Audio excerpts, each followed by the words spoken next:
बद्री विशाल से 3 किलोमीटर आगे माना गांव में भगवान व्यास जी रहते हैं कुटिया में, और वहीं पास में ही गणेश गुफा है। तो महर्षि वेदव्यास जी के मन में भागवत प्रकट तो हो गई, लेकिन विचार करने लगे व्यास जी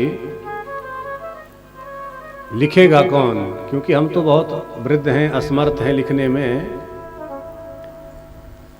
तो गणेश जी का आवाहन किया, गणेश जी आए, व्यास जी कहते गए और गणेश जी लिखते गए, और होते करते 18,000 श्लोकों की एक पावन संहिता का निर्माण हो गया, जिसका नाम भागवत महापुराण रखा। बोल भागवत भगवान की जय हो। केवल उस समय तक ये भागवत महापुराण था। श्रीमद से भागवत का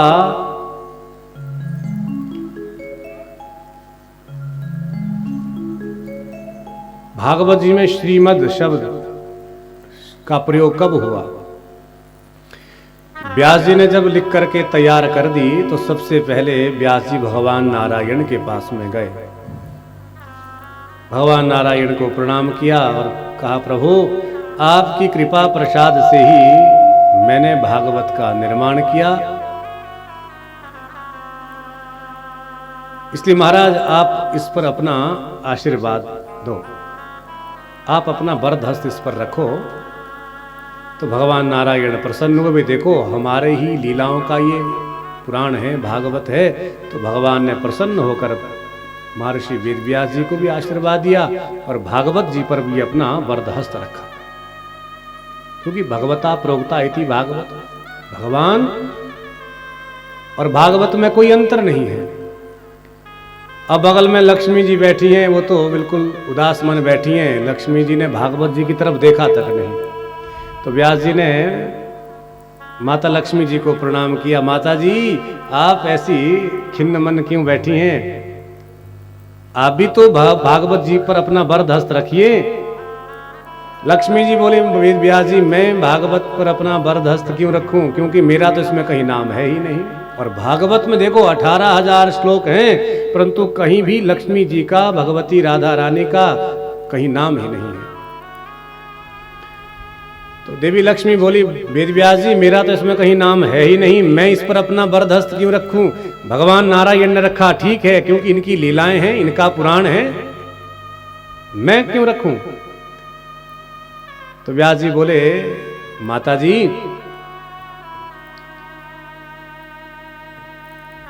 यदि ऐसी बात है तो हम आपका भी इसमें नामकरण किए देते हैं। तो कहते हैं व्यास जी, माता जी वैसे तो ये भगवता प्रोक्ता इति भागवत है, भाई भगवान के श्रीमुख से जो निकली वो भागवत, परंतु इसका दूसरा अर्थ एक और भी होता है, भगवत्या प्रोक्ता इति भागवतम, मतलब जो भगवती के श्रीमुख से निकला वो भागवत, इसलिए आप भी अपना वरद हस्त इस पर रखो। देवी लक्ष्मी जी बोली, व्यास जी ये आप व्याकरण की दृष्टि से इसको घटित करने की कोशिश मत कीजिए। देखिए मुझे पता है ये नारायण की लीलाओं का पुराण है, इसलिए भगवतः प्रोक्ता इति भागवत, तो आप इसको जबरदस्ती भगवत्या प्रोक्ता इति भागवत मत कहिए, ये व्याकरण की दृष्टि से मत घटाइए, इसलिए हम जानते हैं हमारा इसमें कहीं नामो निशान नहीं है। तो व्यास जी कहते, अच्छा माता जी ऐसी बात है तो आप चिंता मत करिए, हम आपके नाम की इस पर आज ही अभी से इसमें मोहर लगा देते हैं। तो उसी समय वेदव्यास जी ने भागवत के ऊपर लिख दिया श्रीमद भागवत महापुराण। तो श्री भगवती लक्ष्मी जी का ही संबोधन है, इसलिए देवी जी सबसे पहले आपका ही नाम भागवत में लिया जाएगा, श्रीमद भागवत महापुराण। बोल श्रीमद भागवत महापुराण की जय हो। जहां श्री भागवत जी के ऊपर व्यास जी ने लिखा, भगवती लक्ष्मी प्रसन्न हो गई, भगवती लक्ष्मी जी ने भी अपना वरद हस्त भागवत जी के ऊपर रखा। तो उसी दिन से भागवत जी को श्रीमद भागवत के नाम से संबोधित किया गया। अब व्यास जी ने ग्रंथ तो तैयार कर दिया 18,000 श्लोकों का। अब विचार करने लगे अब सबसे पहले किसको पढ़ाया जाए, कौन ऐसा परमहंस है जिसको भागवत सुनाया जाए। चारों तरफ दृष्टि घुमाई, जब कोई भी नजर नहीं आया तो अंत तो गत्वा सुखदेव जी का ध्यान आया। अरे मेरा बेटा इतना परमहंस परिव्राजक है जो जन्म लेते ही जंगल चला गया, सारे संसार के सुखों को तिलांजलि दे दी, उससे बड़ा दुनिया में कौन परमहंस होगा। इसलिए सबसे पहले सुखदेव को ही भागवत सुनाऊंगा। अपने दो छोटे छोटे शिष्यों को बुलाया, बेटा जाओ जंगल में जहां कहीं भी तुमको सुखदेव नजर आए उनके पास ये श्लोक कहना है।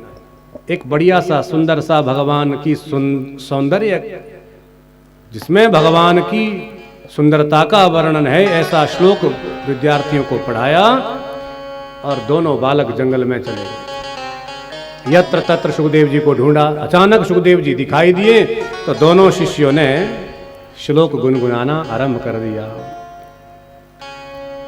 बरहा पीडम नटवर वपुः कर्णयो कर्णिकारम बिभ्रदवास कनक कपिशम वैजयंतीम च मालाम् रंध्रा नवेणुरधर सुधया पूरयन् गोपवृन्दै वृंदारण्यं स्वपदरमणं प्राविशत गीतकीर्तिः। बड़ा ही सुंदर श्लोक।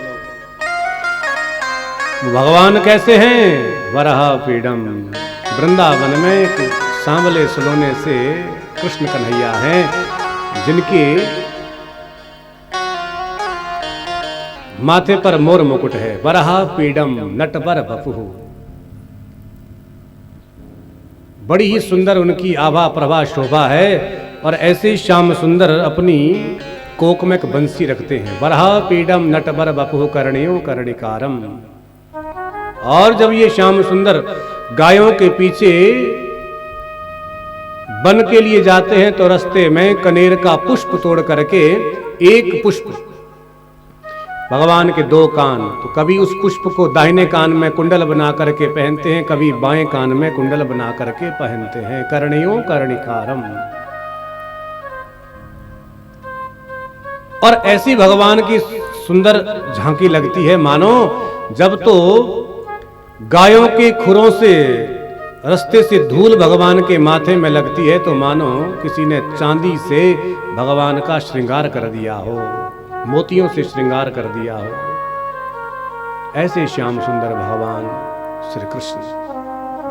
बोलिए बाल कृष्ण लाल की जय हो। जब भगवान की सुंदरता का वर्णन बालकों ने किया तो सुखदेव जी की समाधि टूट गई। हे भगवान, कोई इतना भी सुंदर हो सकता है? अरे पूरे ब्रह्मांड में जिनके बराबर कोई सुंदर है नहीं। त्रिभुवन कमनम तमाल वर्णम, तीनों लोकों में भगवान के समान कोई सुंदर नहीं है।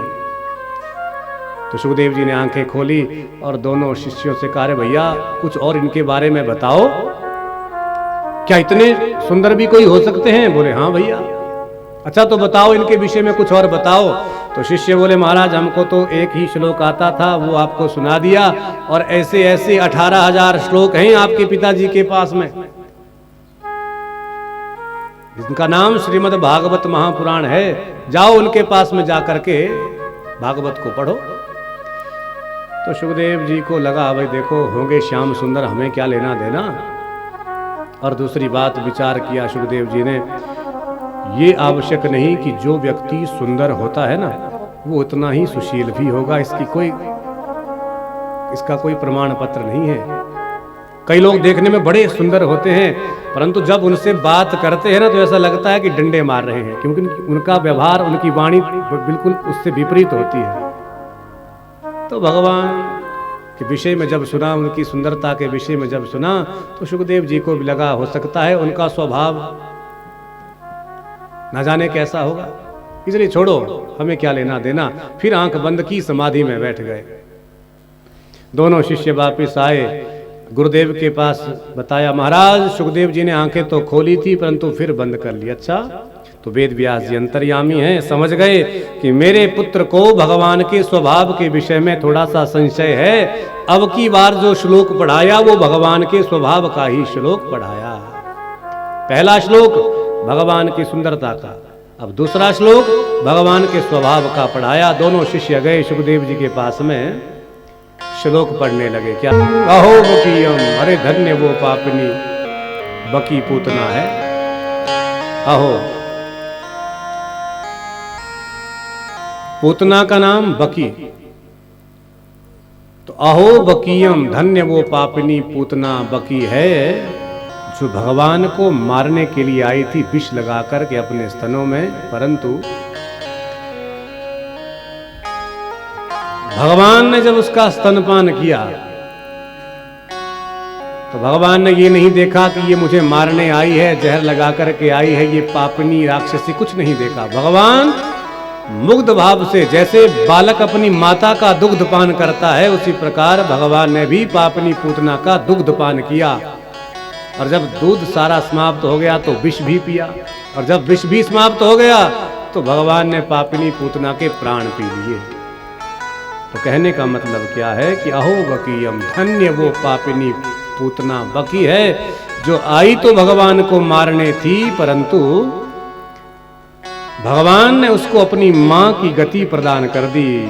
जो गति मरने के बाद यशोदा को प्राप्त होनी है, वो गति भगवान ने पापनी पूतना को पहले प्रदान कर दी।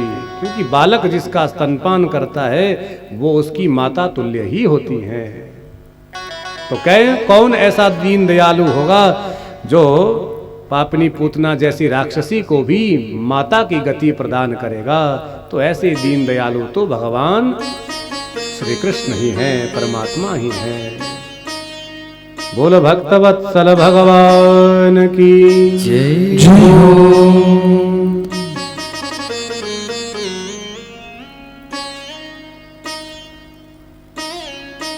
तो भगवान की दयालुता के विषय में जब सुखदेव जी ने सुना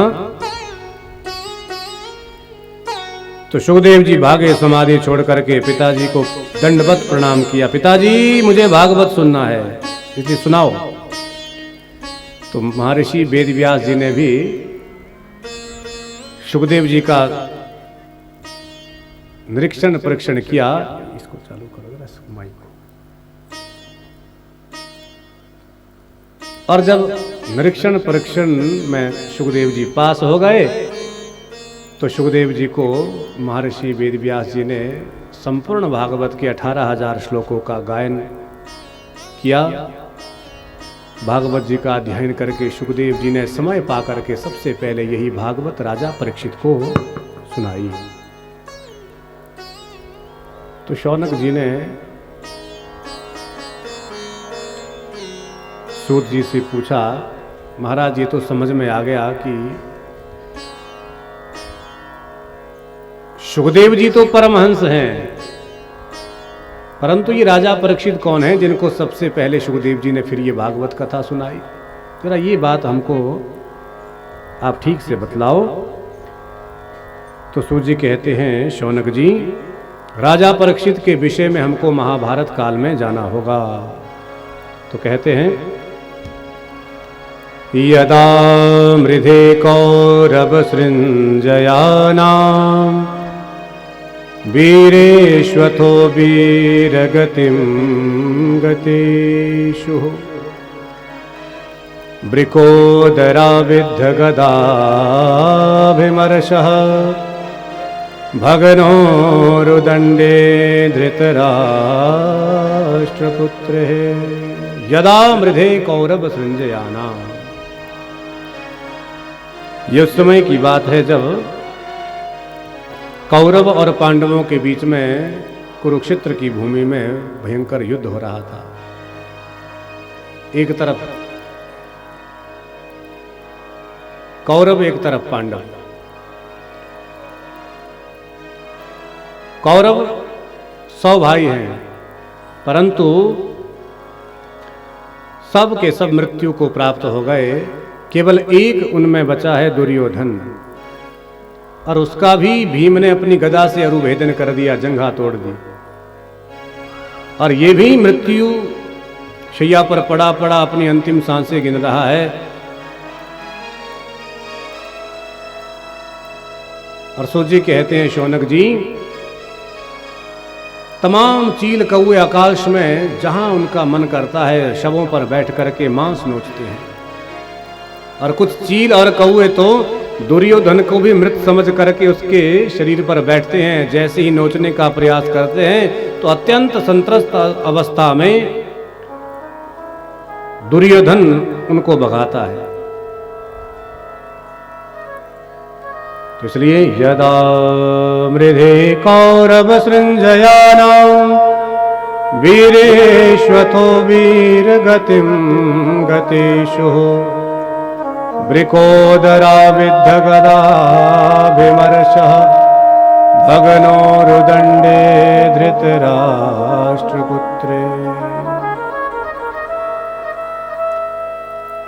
तो जब ये दुर्योधन की स्थिति अश्वत्थामा ने देखी तो अश्वत्थामा से रहा नहीं गया, दौड़ करके गया युद्ध भूमि में। दुर्योधन का सिर अपनी गोद में रखा और बोला, मित्र, मैंने तुम्हारा नमक खाया है। अरे तुमने मुझे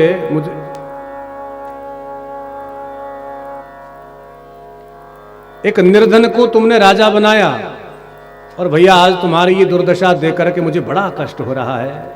इसलिए बताओ तुम्हारी अंतिम इच्छा क्या है, मैं तुम्हारे लिए क्या कर सकता हूं। तो दुर्योधन बोला, मित्र अश्वत्थामा, मेरी केवल एक अंतिम इच्छा है, बताओ भैया क्या है। भैया, मेरे शत्रु पांडव 5 भाई थे और आज पांचों के पांचों जीवित हैं और हम 100 भाई थे, सब के सब मारे गए, केवल एक मैं बचा हूं और मेरी भी मृत्यु होने ही वाली है। इसलिए भैया पांचों में से एक भी कम हो जाए ना तो बस मैं शांति से मर पाऊंगा। तुरंत अश्वत्थामा ने प्रतिज्ञा कर ली। अश्वत्थामा बोला, मित्र दुर्योधन, मैं तुम्हारे सर की सौगंध खाता हूं, प्रतिज्ञा करता हूं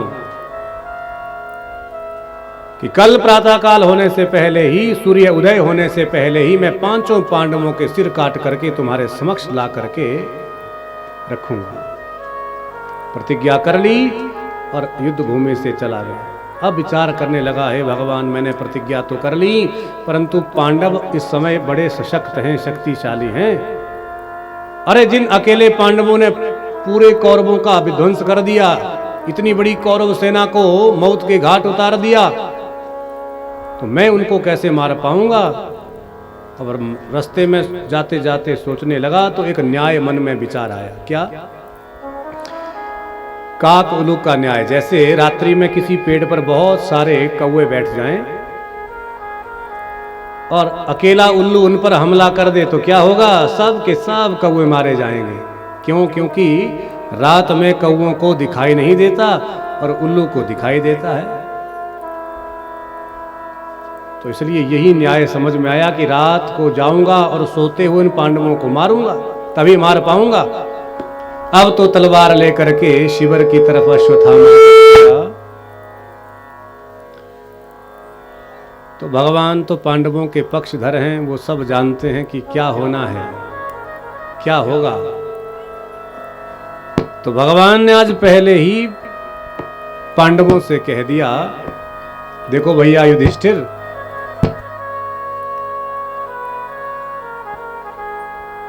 अब तो लगभग आपने युद्ध जीत ही लिया है, सारे कौरव मारे जा चुके हैं, इसलिए चलो आज हम शिविर में नहीं सोएंगे, आज शिविर से बाहर हम विजय की रात्रि में उत्सव मनाएंगे। को भगवान अपने साथ शिविर से बाहर ले गए और इधर प्रभु इच्छा से क्या हुआ, पांचों पांडवों के जो पुत्र हैं, द्रौपदी के गर्भ से जो पैदा हुए हैं, देखने में बिल्कुल पांडवों की तरह ही है, वो आज पांडवों की शैया पर आकर के सो गए। अब बालक अर्धरात्रि में अश्वत्थामा तलवार लेकर के आया, सो तलवार से पांचों बालकों के सिर धड़ से अलग करके खुश होकर के युद्ध भूमि की तरफ भागा।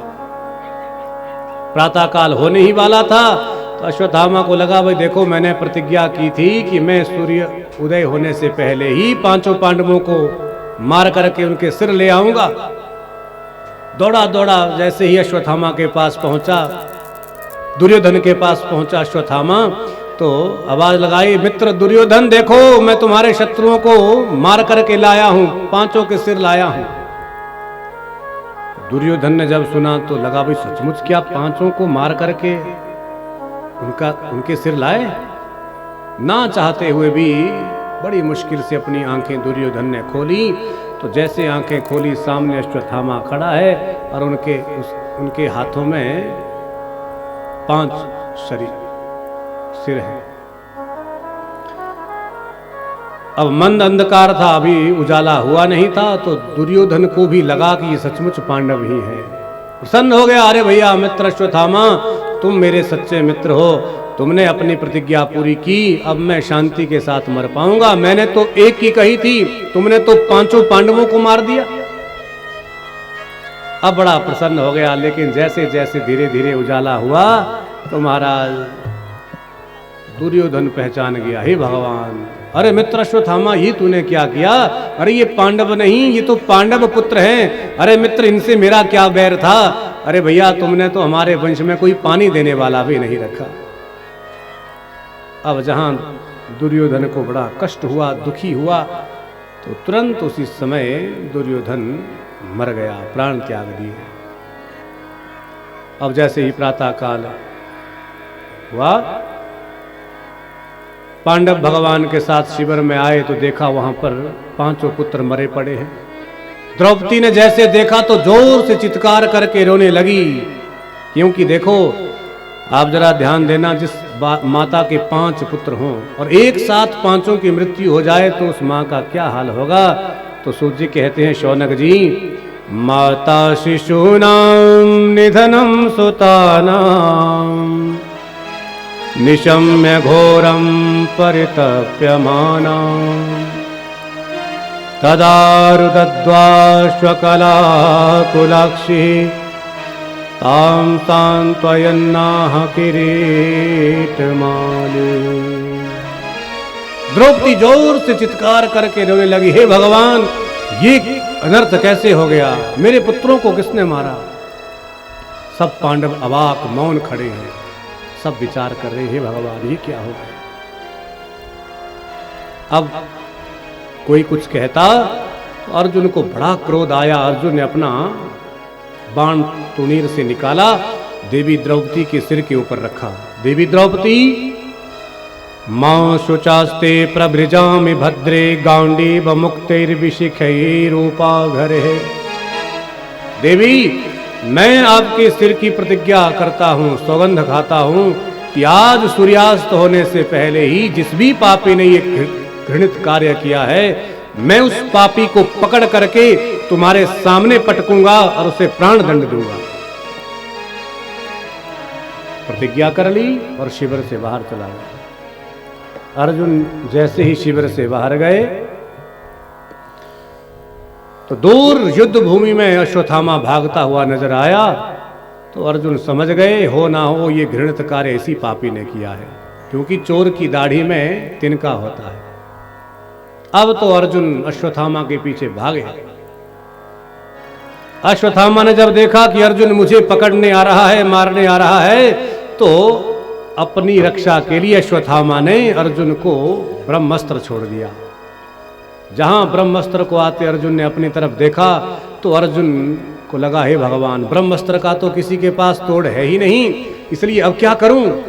सो अर्जुन वापस दौड़े शिविर की ओर, भगवान की तरफ भागे और सीधे भगवान के चरणों में हाथ जोड़ करके बैठ गए और बोले, कृष्ण कृष्ण महाबाहो भक्तानां भयंकरः त्वमेको दह्यमानानां पवर्गोऽसि संसृते। कृष्ण कृष्ण महाबाहो, अरे प्रभु रक्षा करो रक्षा करो रक्षा करो। भगवान बोले, अर्जुन क्या हुआ, किससे रक्षा करूं? क्यों घबरा रहे हो, बताओ क्या हुआ? तो अर्जुन बोले, महाराज प्रभु वो देखो मुझे मारने के लिए अश्वत्थामा ने ब्रह्मास्त्र का प्रयोग किया है। ये मेरे प्राण ले लेगा, रक्षा करो। भगवान बोले देखो अर्जुन, क्या तुम नहीं जानते कि मैंने महाभारत का युद्ध शुरू होने से पहले ही प्रतिज्ञा कर ली थी कि मैं महाभारत के युद्ध में शस्त्र नहीं उठाऊंगा। झगड़ा तुम दो पक्षों का है, दो भाइयों का है, दो परिवारों का है, इसलिए मैं शस्त्र नहीं उठाऊंगा।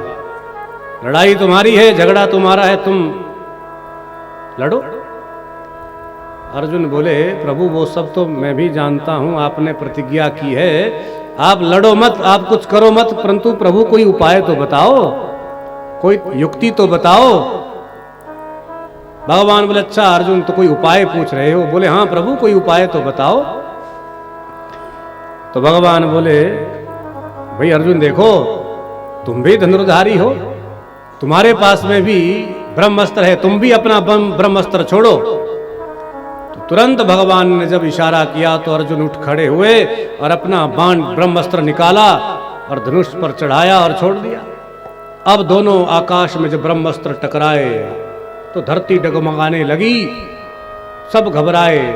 भगवान बोले अर्जुन जल्दी अपना ब्रह्मास्त्र शांत करो। तो अर्जुन ने अपना ब्रह्मास्त्र वापस बुलाया, शांत किया और दूसरा ब्रह्मास्त्र भी अपने आप ही शांत हो गया। अब तो अर्जुन दौड़ करके गए और अश्वत्थामा को रस्सियों से बांध करके पशुओं की भांति घसीट करके देवी द्रौपदी के सामने डाल दिया। देवी द्रौपदी यही तुम्हारे बच्चों का हत्यारा है, बाल हत्यारा है, इसे प्राण दंड दो। देवी द्रौपदी ने अपने आंसू पोंछे और जैसे ही नजर उठा करके देखा कि देखूं तो सही ये कौन है सामने, जहां अश्वत्थामा को रस्सियों में पशुओं की भांति बंधा हुआ देखा तो देवी द्रौपदी का मन पिघल गया और देवी द्रौपदी उठ करके गई और अश्वत्थामा के बंधन खोलने लगी और अपने पति से क्या कहती हैं, मुच्यता मुच्यता मेष ब्राह्मणो नितराम गुरु। स्वामी यदि यही मेरे पुत्रों का हत्यारा है तो मेरी इच्छा ऐसी है कि इस ब्राह्मण को छोड़ दो। मुच्यता मुच्यता। अर्जुन बोले अरे देवी आप क्या कह रही हैं, आपके 5 पुत्रों का इसने बद्ध किया है, मारा है, और आप कह रही हैं कि इसको छोड़ दो। देवी द्रौपदी ने स्वयं अपने हाथों से ब्राह्मण के बंधन खोले, रस्सियों से मुक्त किया। अब घबराया हुआ अश्वत्थामा सिर झुका करके धरती पर जमीन पर बैठा है। अब देखो भीम और अर्जुन का एक स्वर, भाई देखो हम इसे नहीं छोड़ेंगे, हम मार देंगे। लेकिन देवी द्रौपदी और युधिष्ठिर जी का एक स्वर, भाई देखो जो होना था सो हो गया, अब ब्राह्मण बालक को मारने से क्या लाभ, अब क्या क्या।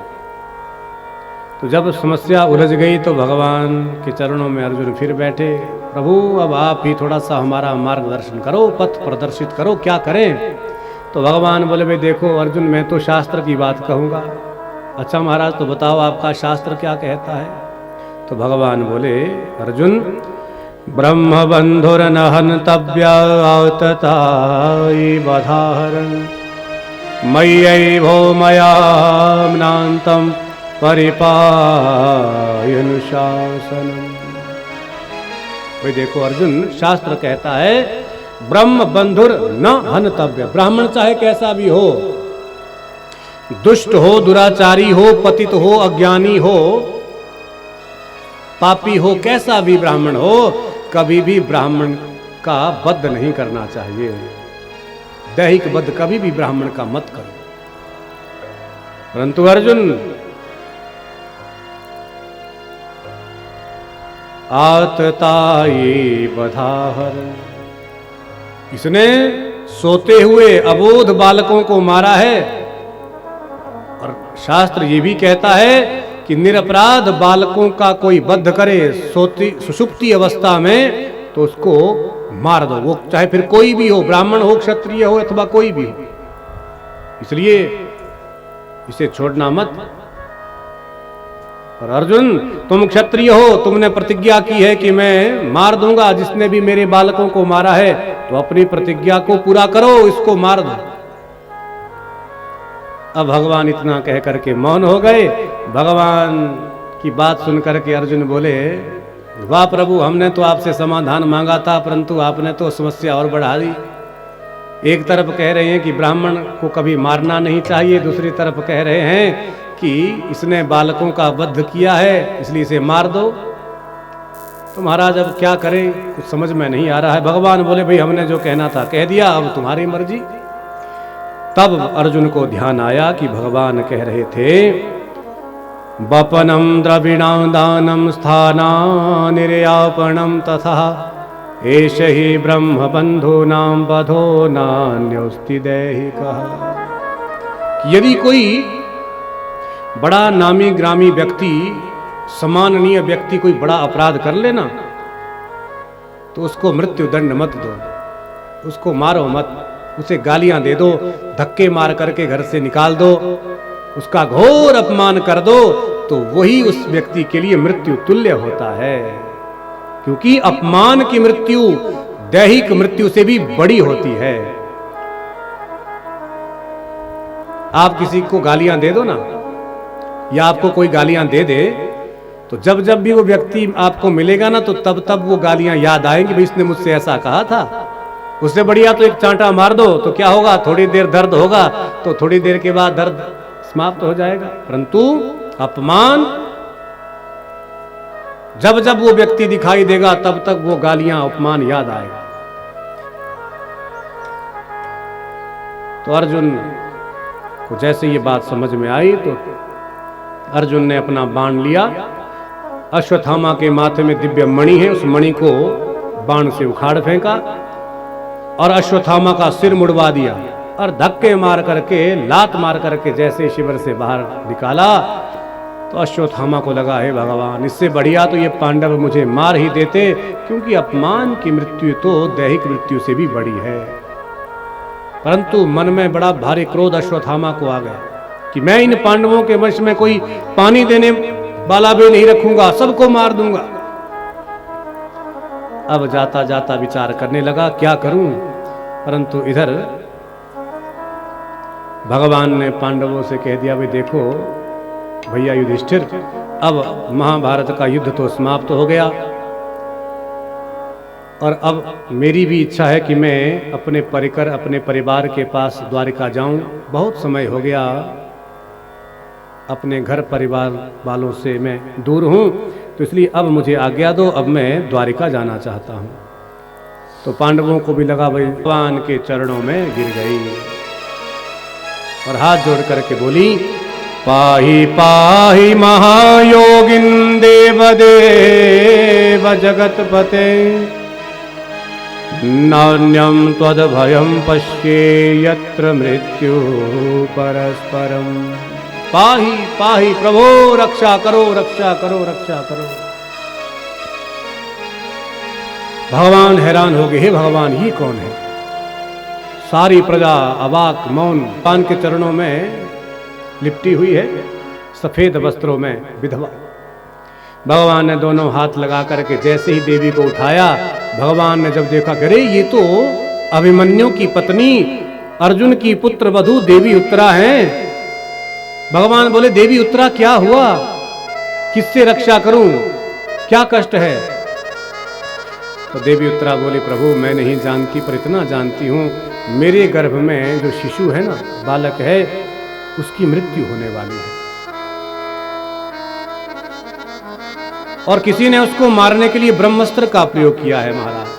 और प्रभु मैं आपसे निवेदन करना चाहती हूं कि मैं मरूं या बचूं, इससे कोई मतलब नहीं, मृत्यु नहीं होनी चाहिए। तो ये देवी उत्तरा अभिमन्यु की पत्नी, अभिमन्यु तो युद्ध में वीर गति को प्राप्त हो गए, ये गर्भवती हैं तो सती नहीं हो सकी। भगवान ने कहा, देवी उत्तरा आप चिंता मत करो। तुरंत भगवान ने अपना एक छोटा सा रूप, सूक्ष्म रूप बनाया अंगूठे के बराबर, और सीधा भगवती उत्तरा के पेट में चले गए और अपनी तलवार को इतनी तीव्रता से घुमाया मानो सुदर्शन चक्र हो। गर्भ में उत्तरा देवी के गर्भ में बालक हैं, वो फटी फटी आंखों से भगवान को देखने लगा, हे भगवान ये मुझे बचाने वाला ने निरावरण किया, ब्रह्मास्त्र शांत हो गया। भगवान बाहर निकले, देवी उत्तरा से बोले, देवी उत्तरा अब कैसा लग रहा है? देवी उत्तरा बोली, प्रभु अब मुझे ऐसा लग रहा है कि मेरे गर्भ में जो बालक है उसकी आपने रक्षा कर दी। सारी प्रजा भगवान को देख रही है, भगवान को धन्यवाद भी नहीं दे रहा है। देवी कुंती भी खड़ी है, देवी कुंती को लगा, अरे भी देखो भगवान ने इतना बड़ा काम किया, मेरे वंशधर की रक्षा की, और कोई भगवान को धन्यवाद तक नहीं दे रहा। भगवान के गुणानुवादों का गायन तो कोई नहीं कर सकता, परंतु फिर भी भक्त तो अपने अपने सामर्थ्य से भगवान की स्तुति करते ही हैं। देवी कुंती ने हाथ जोड़ करके देखिए भगवान की बड़ी दिव्य स्तुति की। क्या कहती हैं कुंती मैया? नमस्ते पुरुषं त्वाद्यं ईश्वरं प्रकृते परम अलक्ष्यं सर्वभूतानां अंतर्बहिरवस्थितं कृष्णाय वासुदेवाय देवकी नंदनाय च गोविंदाय नमो नमः। मैं आपका किन शब्दों में धन्यवाद करूं? नमस्ते पुरुषं त्वाद्यं प्रकृते ईश्वरं प्रकृते परः। परंतु प्रभु आज मुझे पक्का विश्वास हो गया कि आप साक्षात नारायण ही हैं, क्योंकि भगवान के अतिरिक्त मेरे वंशधर को बचाने में कोई सक्षम नहीं है, समर्थ नहीं है। इसलिए प्रभु आज मैं आपसे कुछ मांगना चाहती हूँ। भगवान बोले, अरे बुआ जी आप क्या कह रही हैं? मैं भगवान थोड़ी हूँ, मैं आपके भाई का बेटा वसुदेव जी का पुत्र वासुदेव कृष्ण हूँ, मैं कोई भगवान थोड़ी हूँ। तो कुंती बुआ कहती है, प्रभु बस बस बस बस, जब जब भी मैंने आपको जानने का प्रयास किया तब तब आपने अपनी माया का पर्दा मेरी आंखों पर डाल दिया, और मैं आपको अपना भतीजा समझ करके ही बैठ जाती हूँ। परंतु अब की बार ऐसा बिल्कुल मत करना, मैं आपको पहचान गई, आप भगवान हैं, इसलिए मैं आपसे कुछ मांगना चाहती हूँ, इनकार मत करना। भगवान बोले, अच्छा बुआ यदि ऐसी बात है, अब आपने मुझे भगवान बना ही लिया तो मांगो, आप क्या चाहती हैं मांगो। तो कुंती बुआ क्या कहती हैं? प्रभो विपदः सन्तु न शश्वत् तत्र तत्र जगद्गुरो भवतो दर्शनं यत् स्याद् पुनर्भव दर्शनम्।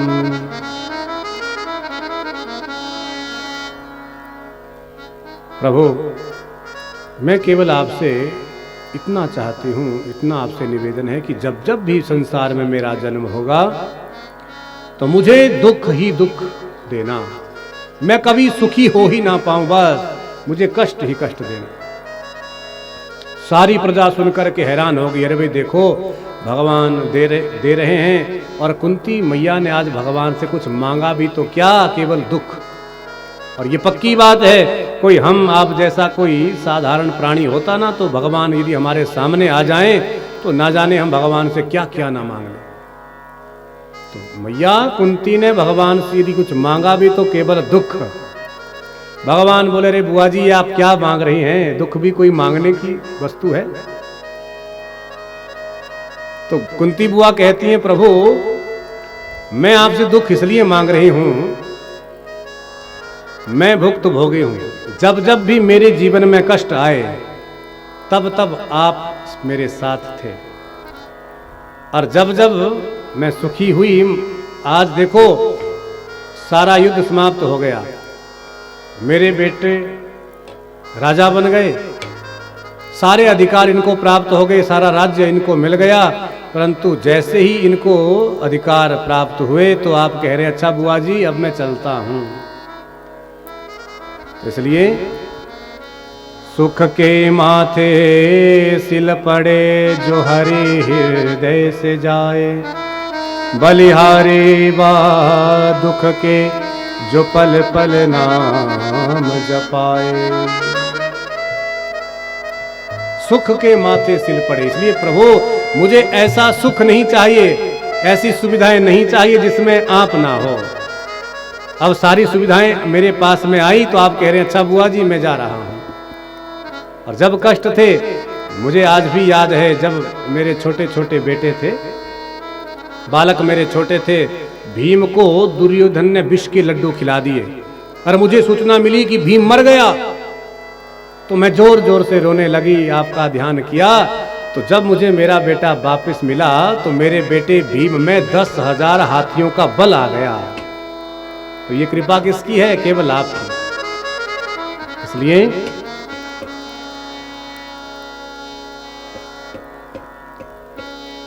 विपदा संतु न शश्वत, वास्तव में वो संपत्ति नहीं है जिसमें गोविंद की याद ना है।